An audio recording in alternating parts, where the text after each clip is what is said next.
वालेकुम, आप देख रहे हैं के न्यूज एचडी में हूं हारिस अली शाह गिलानी। चलते हैं आज की अहम खबरों की तरफ। खबरों का सिलसिला आगे बढ़ाते हुए रुक करेंगे ऑस्ट्रेलिया का, जहां से रिपोर्ट कर रहे हैं हमारे नुमाइंदे मोहतशिम अली। ऑस्ट्रेलिया के दारुल खलाफा बयाना में तैनात पाकिस्तान के सफीर आफ्ताब खोकर की जानिब से 14 अगस्त जश्न आज़ादी और 6 सितंबर यौम दिफाए पाकिस्तान के हवाले से प्रोग्राम का इनेकाद किया गया, जिसमें मेहमान आज़ाद सफीर साहिवाल मियाँ सुहेल अंजुम अंसारी, मियाँ शहजाद अंजुम अंसारी और पाकिस्तान ऑस्ट्रेलिया की साबिक सफीर डॉक्टर बरगीटा बाला थीं। इस मौका पर मुमताज गुलकार इब्रारुल हक ने मेहमानों को मिली नगमे सुनाकर महसूस किया।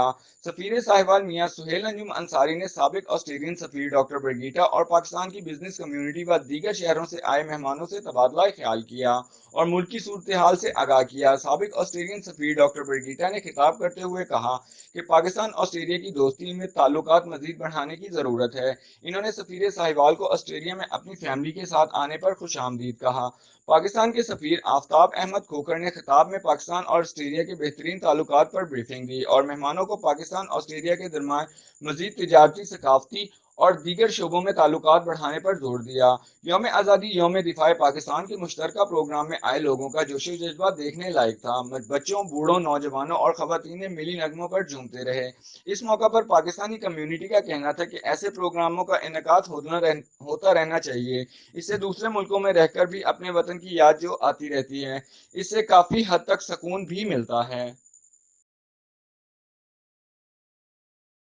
मजीद खबरों और अपडेट्स के लिए हमारे साथ रहिएगा। तब तक के लिए अपना ख्याल रखिएगा। अल्लाह हाफिज।